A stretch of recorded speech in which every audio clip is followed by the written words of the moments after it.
లో పాట వచ్చింది, ఎట్లా అనిపించింది ఆ పాట చూస్తుంటే మీకు? అసురా ఏందనుకున్నారు? ఒక ఛత్రపతి శివాజీ మహారాజుని చూసినట్టు అనిపించింది. పవర్ స్టార్ ఏందనుకున్నారు? పవర్ స్టార్ అంటే పవర్. ఇట్లా కత్తి చూపిస్తే ఎట్లా అనిపించింది తెలుసా? మీ అవ్వ సంభాజీ మహారాజ్ కత్తి తీసుకొని ఇట్లా దొరికేటప్పుడు ఇట్లా కొట్ట నూకి వాడేస్తే ఎట్లుంటుంది అట్లుంటాడు. ఏందనుకున్నారు? నిన్న మొన్న 13 స్టార్లు పోస్ట్ పోన్ చేసిర్రు. మా పవర్ స్టార్ పవన్ కళ్యాణ్ సార్ది సినిమా రిలీజ్ కావాలి. రిలీజ్ గిట్లా కాకపోతే డైరెక్ట్ పూర యాడ ఆఫీసు ఆడుకొచ్చి కొట్లాడతాం. ఏందనుకున్నావు? అంటే చాలా మంది ఏమంటారు, ఇన్నిసార్లు పోస్ట్ పోన్ అయింది, మళ్ళీ థియేటర్ కి జనాలు వస్తారా రారా అనేసి కొంతమంది అంటారు. మళ్ళీ ఏమంటారు?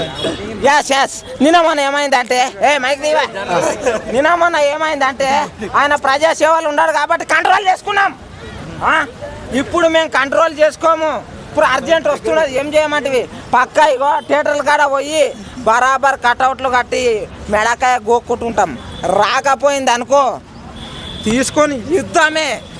ఏందనుకున్నా? Director sir, producer sir please ఇట్లా కొడుతున్నాను అనుకున్నా గురి ఏంటంటే ఆత్రం అన్నట్టు. ఒక మూవీ ఎట్లుండదు, ఆ మూవీ 50 కోట్లు క్రియేట్ చేస్తుంది, ఆ మూవీ పక్క 1500 కోట్లు క్రియేట్ చేస్తుంది అని అనుకుంటున్నా. ఎందుకంటే ఆ మూవీలో మొత్తం పూర యోధునిలాగా ఉన్నాడు. ఇట్లా ఇంకేంటి విశేషాలు? చూస్తే మామూలుగా లేదు, పవర్ స్టార్ అంటేనే ఇట్లా ఉంటుంది. ఇక ఊచకోత అంటే ఇక పొడుచుడే అంతే. సనాతన ధర్మం